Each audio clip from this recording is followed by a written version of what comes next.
Professor खिलाफत हुसैन को उम्मीदवार बनाया है। इस उम्मीदवार बनाने के वक्त जो है ना कुर्सियाँ चली और प्रशांत किशोर की पार्टी में पहले दिन से कुर्सियाँ उनके ऊपर फेंकी जाने लगी। इससे अंदाज़ा लगाइए कि पार्टी में सरफुटौल बहुत ज़्यादा है।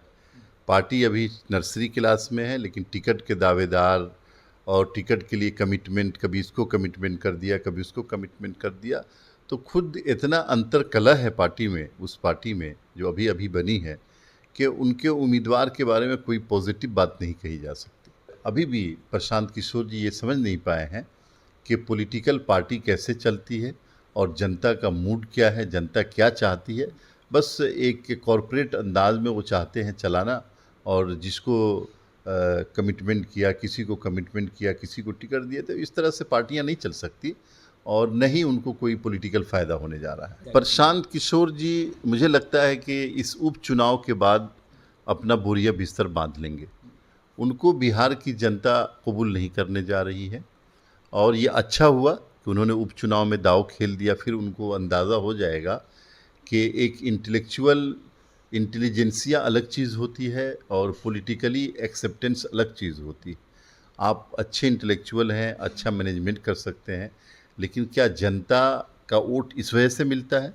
ये सब चीज़ें उनको समझ में आ जाएगी और 4 की 4 सीटों पे उनको मुँह की खानी पड़ेगी। बेलागंज सीट जेडीयू के खाते में थी, कब तक वहाँ पे प्रत्याशी की घोषणा हो जाएगी या संभावित चेहरे कौन हो सकते हैं वहाँ पे?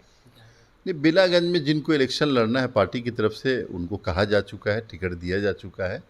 अब जो ऑथोराइज़ लोग हैं पार्टी में, वो लोग घोषणा करेंगे, लेकिन ये है कि 3-4 दिन पहले ही उनको टिकट दिया जा चुका है।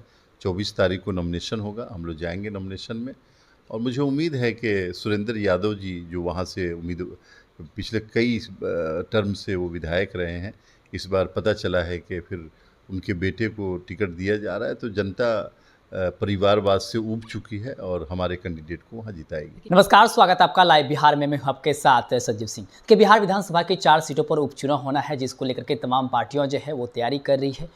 कुछ ऐसी पार्टियां हैं जिन्होंने अपने प्रत्याशी के नाम जो है अब उसकी घोषणा करना शुरू कर दिए हैं।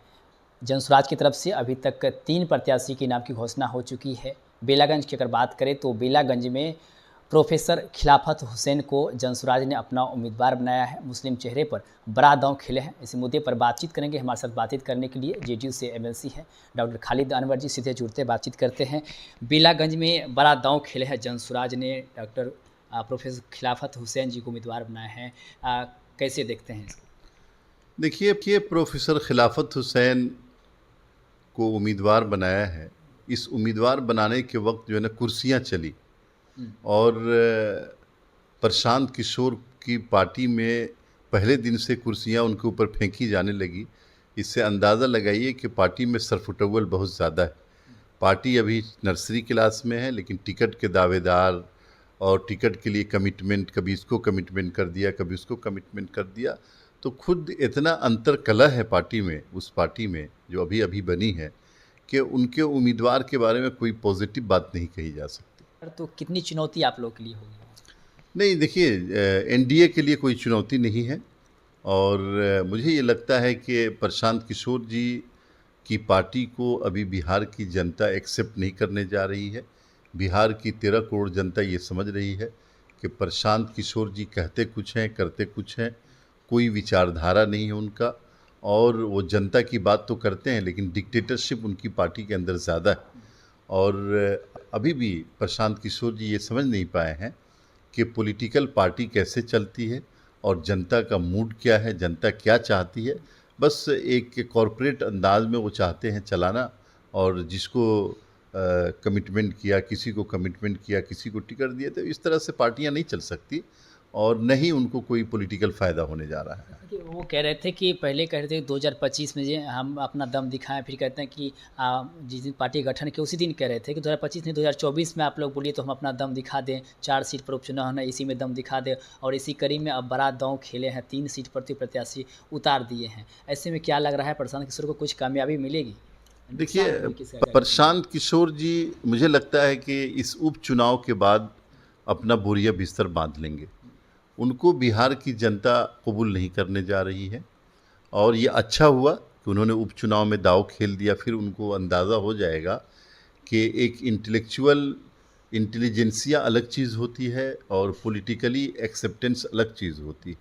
आप अच्छे इंटेलेक्चुअल हैं, अच्छा मैनेजमेंट कर सकते हैं, लेकिन क्या जनता का वोट इस वजह से मिलता है? ये सब चीज़ें उनको समझ में आ जाएगी और 4 की 4 सीटों पे उनको मुँह की खानी पड़ेगी। बेलागंज सीट जेडीयू के खाते में थी, कब तक वहाँ पे प्रत्याशी की घोषणा हो जाएगी या संभावित चेहरे कौन हो सकते हैं वहाँ पे? नहीं, बेलागंज में जिनको इलेक्शन लड़ना है पार्टी की तरफ से उनको कहा जा चुका है, टिकट दिया जा चुका है। अब जो ऑथोराइज़ लोग हैं पार्टी में वो लोग घोषणा करेंगे, लेकिन ये है कि 3-4 दिन पहले ही उनको टिकट दिया जा चुका है। 24 तारीख को नॉमिनेशन होगा, हम लोग जाएंगे नॉमिनेशन में और मुझे उम्मीद है कि सुरेंद्र यादव जी जो वहाँ से पिछले कई टर्म से वो विधायक रहे हैं, इस बार पता चला है कि फिर उनके बेटे को टिकट दिया जा रहा है, तो जनता परिवारवाद से ऊब चुकी है और हमारे कैंडिडेट को वहाँ जिताएगी। देखिए चर्चा ये भी हो रही है कि विश्वनाथ यादव की जगह पर प्रोफेसर समदानी जो कि कल ही आरजेडी ज्वाइन किए हैं, उसकी भी चर्चाएं हो रही है कि उसको वहाँ से प्रत्याशी बना सकते हैं। ऐसे में क्या लग रहा है कि जनसुराज में भी मुस्लिम कैंडिडेट हैं और आरजेडी में भी अगर आएंगे तो आप लोग के लिए क्या राह आसान होगी?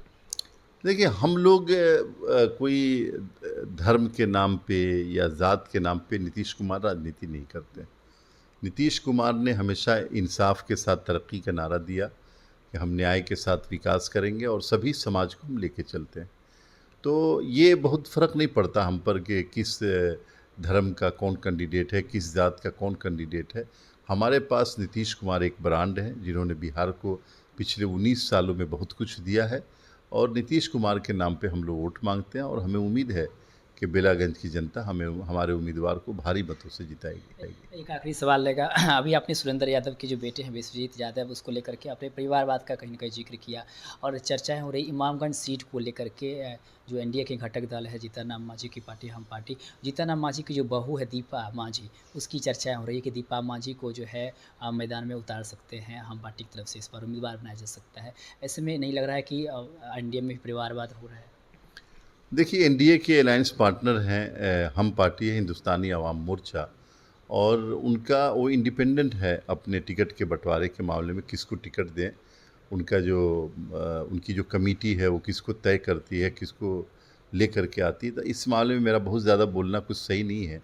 लेकिन नीतीश कुमार ने एक विचार दिया बिहार को कि परिवारवादी नहीं होना चाहिए और जो पार्टियां परिवारवादी हैं वो उसका जवाब देंगी, लेकिन हमने नीतीश कुमार ने एक विचारधारा तय की है पॉलिटिक्स की कि हम लोग परिवार को आगे नहीं बढ़ाएंगे, हम लोग जो कैपेबल लोग हैं उनको आगे बढ़ाएंगे और इसी राह पे हम लोग चल रहे हैं। बहुत बहुत धन्यवाद बात करने के लिए। तो हमारे से बातचीत करते हैं जेडीयू-एमएल डॉक्टर खालिद अनवर जी ने साफ साफ कहा कि हमारी विचारधारा है कि हम लोग परिवारवाद को आगे नहीं बढ़ाते हैं और जो भी है इसको लेकर के परिवारवाद को आगे बढ़ाते हैं, उसको लेकर के हम लोग लगातार बोलते रहते हैं और साथ ही साथ उपचुनाव को लेकर के हमने कई सारी बातें की हैं। क्या कुछ कह रहे थे आप भी सुन रहे थे। आप भी अपनी राय प्रतिक्रिया कमेंट बॉक्स के माध्यम से दे सकते हैं।